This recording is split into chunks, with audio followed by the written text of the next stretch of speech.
আসসালামু আলাইকুম ওয়া রাহমাতুল্লাহি ওয়া বারাকাতুহু। কেমন আছেন সম্মানিত দেশবাসী? আলহামদুলিল্লাহ আলহামদুলিল্লাহ।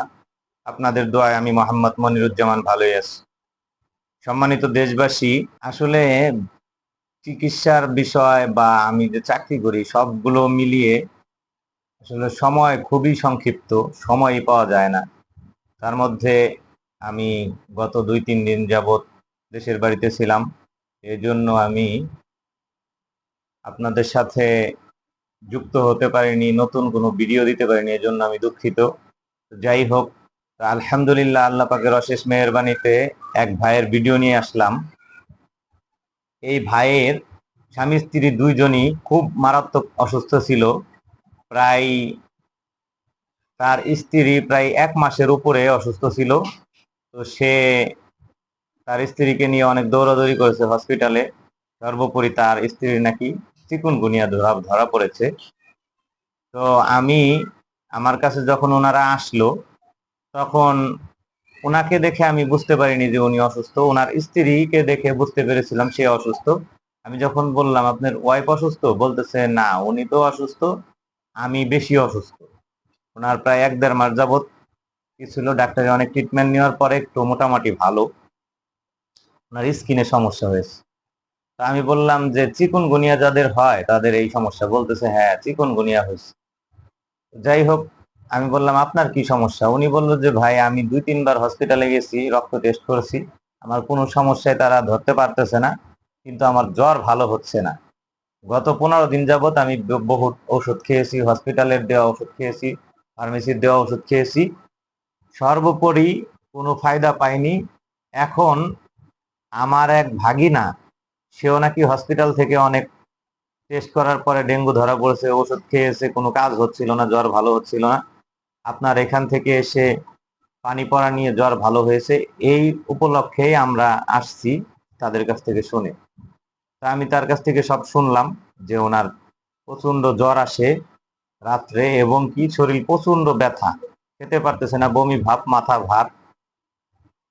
সবকিছু শোনার পর তাকে আমি রুকিয়া করলাম এবং বললাম যে আমার কাছ থেকে আপনার এইভাবে ৩ দিন আমি চিকিৎসা দিব, টোটাল ৫ দিনের চিকিৎসা যদি ভালো হয়, যেহেতু আপনার অনেকদিন হয়েছে, পরবর্তীতে মানে আর একটা ডোজ আপনি নিবেন।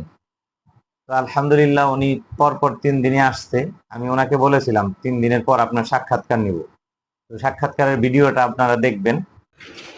সালামু আলাইকুম রহমতুল্লাহ বারাকাত। প্রিয় ভাই, আপনার নামটা বলেন। আমার নাম মোহাম্মদ ইমরান হোসেন। আপনার কি সমস্যা ছিল আমার এখানে যে আসছিলেন? আমার খাওয়া দাওয়ার সাথে বেশি ছিল না, আর হচ্ছে শরীর হচ্ছে দুর্বল দুর্বল, পায়ের ভিতরে ঝিমঝিম করেছে। তো অনেক দিনই তো আপনি এইটা নিয়ে কষ্ট করছেন। আমার এখানে যে ৩ দিন আসলেন আপনি, বা আজকে ৪ দিন মনে হয়, তো এতে কি বুঝলেন? আপনি কোনো উপকার পাইছেন? আলহামদুলিল্লাহ ভালো। যাক, ঠিক আছে, তো আমার জন্য দোয়া করবেন, আর এরকম রোগী থাকলে আমার কাছে পাঠাবেন। হ্যাঁ, তো ভালো থাকবেন। আসসালামু আলাইকুম রহমতুল্লাহ। তো ওনার সাক্ষাৎকার শুনে আপনারা কি বুঝতে পারলেন, আর সে কতটুকু উপকৃত হয়েছে সাক্ষাৎকারেই শুনলেন। তো আলহামদুলিল্লাহ ওনাকে চিকিৎসা দেওয়ার পরে ওনার মানে খুব ভালো লেগেছে, আমার চিকিৎসা পদ্ধতিও ভালো লেগেছে। আলহামদুলিল্লাহ সে এখন সম্পূর্ণ সুস্থ। আর আমি সবসময় বলে থাকি, যদি সবসময় ভিডিও না দিতে পারি আপনারা কেউ মন খারাপ করবেন না, কারণ আমি একা মানুষ। হ্যাঁ, এই জন্য এখন চেষ্টা করি আমি ফেসবুকে লাইভে আসার জন্য। কেননা একা মানুষ, দেখা যায় রোগীর যদি কয়েকজন আসে, আমি আরেকজনের ভিডিও নিতে গেলে এজন্য কিছু রোগীরা বিরক্ত বোধ করে যে উনি আসলে এখানে মনে হয় আর একটা ব্যবসা খুলছে। আসলে তা না, সবাই তো আসলে বুঝতে চায় না। তো আমি ফেসবুক থেকে ব্যবসা খোলা বা ইউটিউব থেকে ব্যবসা খোলা আমার মূল উদ্দেশ্য না, এটা হলো আমার জানিয়ে দেওয়া, মানুষকে জানানো। এখনো অনেক মানুষ জানে না। তো আলহামদুলিল্লাহ অনেকেই ফোনের মাধ্যমেও চিকিৎসা নেয়। তো বেশ কয়েকজন ভালো হয়েছে। হাদিয়া তোফা আসলে ভাই, এখন বর্তমান যুগ কাকে বিশ্বাস করবেন?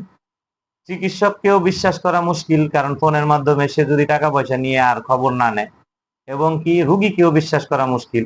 তারা চিকিৎসা নেওয়ার পর ৩ দিনের পর ভালো হয় বলে, কিন্তু পরবর্তী তার যোগাযোগ করে না, হাদিয়া তোফাও দেয় না।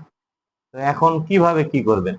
সর্বোপরি চেষ্টা করা যে আসলে সৎভাবে জীবনযাপন করা। যারা রোগী তাদেরকে অনুরোধ করতেছি যারা ফোনের মাধ্যমে চিকিৎসা নেন, বা অনেক রোগী আমার কাছ থেকে এখানে এসে চিকিৎসা নিয়ে যান, সমস্ত কিছু নেওয়ার পর তারা বলেন যে ঠিক আছে হুজুর কালকে আসবো বা টাকাটা 2 দিন পরে দেই, এরকম বলে উপকৃত হয় ঠিকই, কিন্তু পরবর্তীতে আর আসে না।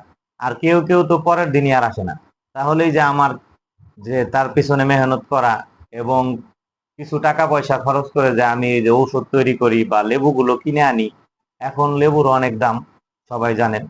তো সর্বোপরি মিলিয়ে আমি মনে করি যে সবাই চেষ্টা করবেন সৎ থাকার জন্য। আপনার ওই 200-300 টাকা না পেলে আমিও মরবো না, কিন্তু আপনি বিপদে পড়বেন আখেরাতে।